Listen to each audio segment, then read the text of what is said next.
Welcome to the Humankind tutorial series where we'll give you a rundown of the different parts of the game. In this one, you'll learn some basic mechanics like movement, advancing out of the Neolithic era, and early game tips and tricks. Everybody in Humankind starts off as a Neolithic tribe, and the goal in this stage is to make it up to the Ancient Era. How do you do that? Well, you'll have to gain Era Stars. You gain Era Stars by completing objectives, which you can see up here in the top left corner of your screen. Before we get into what these objectives are, though, you'll have to learn to navigate the map. To move your units, select the group, then select the tile you'd like to move to. Different units have different numbers of movement points, and once you're out, you'll have to wait until the next turn to move again. These guys only have 4 movement points, as you can see here, and we've used them all. Let's click the End Turn button here. Humankind is played in turns. Every player carries out their actions simultaneously during their turn. When there's nothing left to do, you must select End Turn to move to the next one. Ending a turn will refill unit movement points, advance any ongoing constructions, and top up the number of resources you produce. In each era, you'll have to earn 7 Era Stars out of a possible 21 to advance to the next one, except for the Neolithic era. Here, you'll have to obtain 1 of 3. To obtain a growth star, you'll have to gain population units. To gain units, you'll have to earn food, which can be found through hunting wildlife, ransacking animal sanctuaries, and sending units to these glowing curiosities with the food icon. Ransacking is pretty simple. If you find yourself near one of these markers here, select your army, then select the ransack button on the right side of your screen. Then select the sanctuary you'd like to ransack. In the Neolithic era, it'll take a turn to finish, but later down the line, depending on what you ransack, it could take longer. You can also ransack outposts, districts, and extractors, but we'll talk a little more about that in the Break the Wall video. You'll get science stars by obtaining science curiosities, similar to the food ones I just mentioned. Pay attention to the curiosities icon to know exactly what you're picking up. To earn a hunter star, you'll have to hunt wildlife. In this era, you'll find deer, bears, and mammoths, so make sure you have enough units with you to live to tell the tale. To attack an animal, select your army, then select the attack button in the army panel on the right and select the animal you'd like to attack. I'm going to hit this button to resolve the battle manually, and this will open up the battle map. Place your units in the deployment phase, paying attention to terrain elevation and type. We'll dive deeper into how battles work in the Stick 'em Up videos, but for now, just remember, high ground equals good, rivers and low ground equals bad. Just a couple extra things to think about and take with you in these early stages of the game. The foggy parts of the map are areas you either haven't discovered yet or don't have vision over. When you navigate to these areas, the terrain will become visible to you. Be careful though, because you may also discover a hostile faction, animal, or independent people. Also, different tiles on the map work in unique ways. For example, traveling on or through forests will cost more movement points than usual. Rivers work a little differently. Landing on a river tile will cost quite a few movement points, but traveling along a river will allow you to move without penalty. Hover over different tiles to see how many base movement points it'll cost to travel over them. And that should be most of the basics. Check out some of the other videos for a deeper dive into the more specific parts of the game.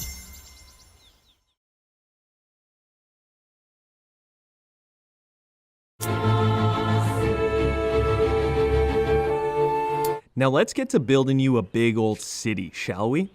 In this one, we'll be chatting about placing outposts, creating and managing cities, and collecting the 4 basic resources in the game, FIMS, or Food, Industry, Money, and Science. To start, you're going to want to claim a territory by placing an outpost. To do so, just select your army, navigate to this button here, and plop the outpost down on any tile you want. It's really simple, but there are a couple things to consider. Outposts cost influence to build. In the Neolithic era, you'll gain influence by hunting and discovering science curiosities. There are other ways to earn it down the road, which you'll discover as you play the game. When placing an outpost, first you'll want to consider your proximity to your opponents. Being close to your enemy doesn't have to deter you, but just know that settling beside them may put them on edge. Secondly, elevation. Your outpost or city may be attacked one day, so it might be wise to get ahead of it and take the high ground. Think of elevation as a natural defense. And finally, resource output, which we'll talk about right away. Territories are sectioned off by dotted white lines like the ones you see here. When you place an outpost within one of these areas, the section becomes yours and is outlined by your empire's color. Be on the lookout for territories with an abundance of resources, shown by these icons on the map. The 4 main building blocks of any bustling city or outpost are food, industry, money, and science, or FIMS. Each of these basic resources can be exploited directly from the map, the amount of each depending on where you place your outposts and districts. Food will feed and grow your population, industry will affect the production speed of your city, money will let you buy stuff, and science will help your people learn new things and advance technologically. Starting out, a good bet is to look for areas with good food or industry yields, but almost every territory can be lucrative if you play your cards right. Back on the subject of outposts, you can place one in the Neolithic era, but you won't be able to convert it into a city until you've chosen a culture in the Ancient era. So what's the difference between an outpost and a city anyway? Well, an outpost can be placed on the map, like I said before, to claim the territory. You'll be able to exploit food and industry adjacent to your outpost location, and the game will show you a FIMS pre-visualization when you hover over different tiles. You'll also be able to place resource extractors, but that's pretty much it. You won't be able to grow much economically from there. Converting your outpost to a city is the solution to this problem. Building a city will cost some influence, but that's where the real growth starts. You'll gain access to both districts and infrastructures, which will allow you to increase the amount of resources your city generates and exploits. You can only convert your outpost into a city once you've reached the Ancient era. To start the conversion after you've chosen your first culture, go into your outpost and navigate to the menu that appears on the right side of your screen. If you've got enough influence, you can hit this button right here to start construction. Your outpost will instantly upgrade to a city. And remember, the first city you build will become your empire's capital. I've mentioned districts and infrastructures a few times now.